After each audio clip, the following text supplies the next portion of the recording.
retiré où tu étais ignorant et t'as ouvert les yeux. Acceptes-tu de les servir et désormais d'amener également ceux-là qui ont les yeux fermés à ouvrir les yeux afin de se diriger vers ce Jésus. Si c'est le cas, lève la main et dis oui, je l'accepte. Oui, je l'accepte. Acceptes-tu être consacré en ce jour comme évangéliste dans la présence de Dieu, comme évangéliste des nations? Yes! Oui, attends. Tu es en train de recevoir en ce jour une onction qui te propulse hors de cette nation. Amen! Si Dieu a permis que tu commences en Vanguard, c'est qu'il te forme là-bas. Écoute-moi bien. Dieu te forme en Vanguard. Avec tout ce que tu vas rencontrer comme difficulté. Parce que là, il va t'envoyer, c'est plus compliqué que ça.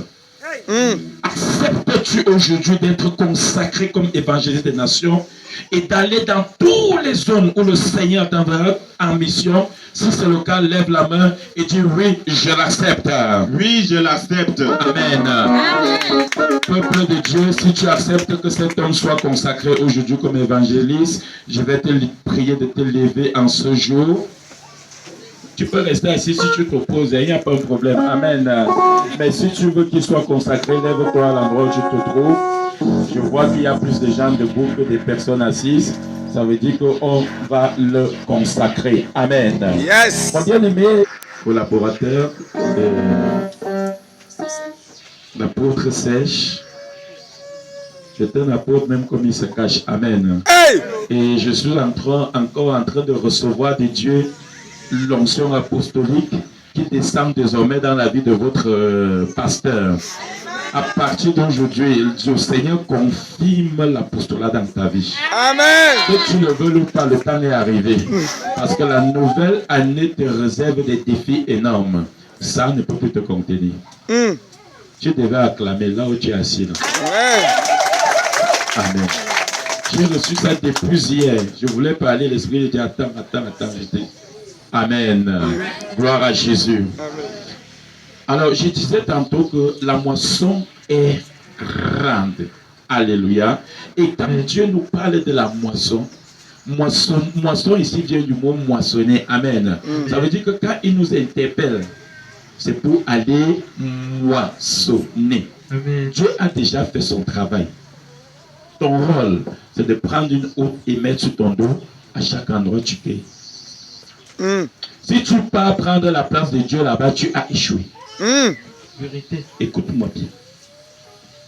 Donc, les gens qui prennent la place de Dieu, ce sont les gens qui attachent les chrétiens sur le pied. Allons à l'église, allons à l'église. Erreur très grave. Tu poses ta sémence, le Seigneur fait le reste. Amen. Amen. Voilà pourquoi beaucoup de ministères ont échoué. On croit que conduire les gens au Seigneur, c'est par force. Tu ne donnes pas ta vie au Seigneur. Tu peux prêcher à une telle personne, même 100 fois, il ne comprend pas. Mais le temps marqué de Dieu, lorsque ça se présente devant cette personne, il te suit sans même t'en rendre compte. Alléluia. Amen. Alors, je voulais donc te dire, la moisson est grande et Dieu t'appelle aujourd'hui comme un récolteur.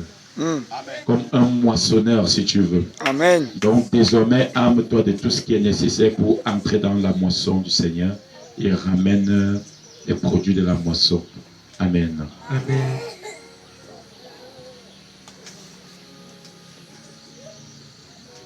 Alléluia. Amen. Quand je le vois, j'étais en train de penser à mes débuts.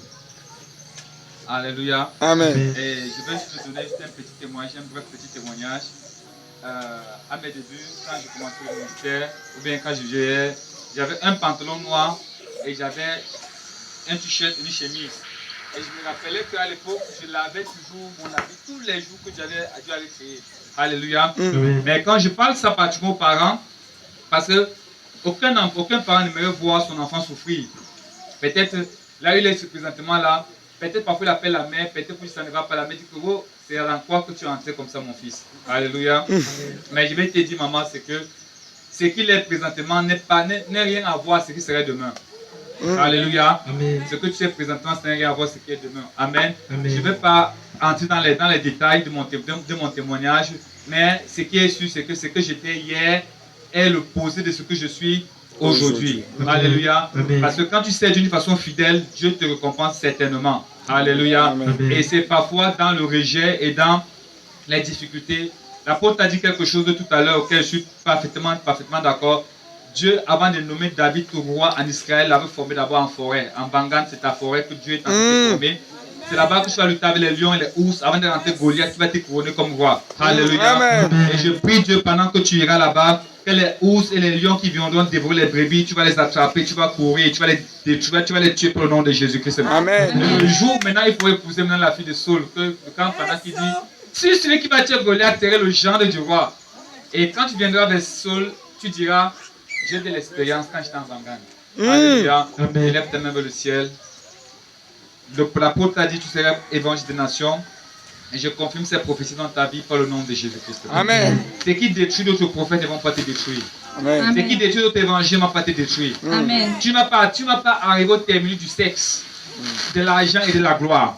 Par le nom de Jésus-Christ. Amen. Tout ce qui détruit les gens ne vont pas te détruire.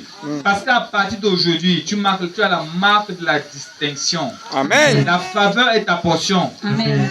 L'affluence est l'affluence. C'est ta portion pour le nom de Jésus-Christ. Amen. Partout où tu iras, tu vas toujours attirer la faveur. Amen. Il dit, en Bangan, les autorités seront sous ton onction par le nom de Jésus-Christ. Amen. Parce que la Bible dit que Jésus-Christ retourna en Galilée, rempli de la puissance de l'Esprit. On l'appelait Jésus de Nazareth. Jésus-Christ n'était pas né à Nazareth. Jésus n'était pas né à Nazareth. Son village n'était pas Nazareth. Son village était Bethléem. Et personne n'avait jamais réussi à Nazareth. Il a vécu à Nazareth. Tu es parti en Bangan pour la première fois. Comme Jésus a vécu et allé à Nazareth, on n'entendait pas parler de lui. Mais quand il est rentré, il était baptisé. Car le fait que ça a marqué, celui c'est mon fils bien-aimé, en qui j'ai mis toute mon affection. Aujourd'hui, on dit, aujourd'hui, tu es reconnu comme évangile des nations. Comme tu rentres en Bangan, rempli la puissance de l'esprit. On va t'appeler le sauveur des Bangan. Amen. Par le nom de Jésus-Christ. Amen. Par le nom de Jésus-Christ. Amen. Alléluia. Amen. Alléluia. Amen. Je voudrais juste ajouter, les hommes de Dieu ont déjà tout parlé.